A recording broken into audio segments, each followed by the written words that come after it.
Hello, today we're going to look at a set of phrasal verbs that you will hear not only in everyday English, but also in academic settings.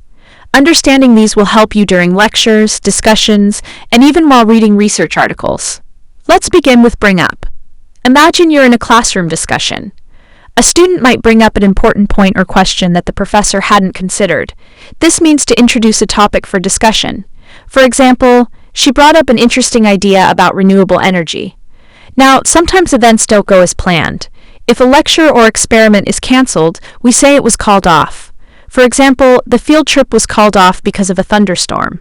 On the other hand, when something is successfully completed, we use carry out. A scientist might carry out an experiment, or a university may carry out a survey among students. It means to perform or conduct. Occasionally, discoveries happen by accident. When we come across something, it means we find it unexpectedly. A historian might come across an old manuscript while searching through archives, but not everything happens by chance.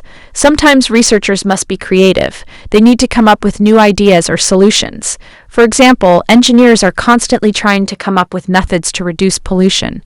Of course, studying requires lifestyle adjustments. Students may need to cut down on distractions such as social media, or even cut down on caffeine to sleep better. This phrase means to reduce the amount of something. Stress is another reality of academic life. Every student has to learn to deal with pressure, deadlines, and sometimes difficult professors. To deal with something means to manage or handle it.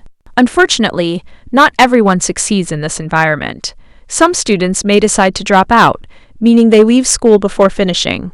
Although this is a serious decision, for some people it leads to better opportunities.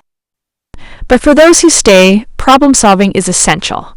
Students often need to figure out difficult math problems or even figure out how to balance their schedules. This phrasal verb means to find the solution to something. Administrative tasks are also common in university life. Students frequently must fill out applications, forms, or scholarship requests. To fill out means to complete a form with information. Along the way, you'll also find out new information. For example, you might find out that a class has been moved to a different building, or that your professor has changed the assignment. This means to discover or learn something. Finally, college is not just about academics, it's also about relationships. It's important to get along with classmates, professors, and even roommates. To get along with someone means to have a friendly and cooperative relationship. As you can see, these phrasal verbs are more than casual expressions. They represent essential communication tools in both everyday life and academic environments. Learning to use them correctly will not only improve your English, but will also help you succeed in everyday discussions and teamwork too.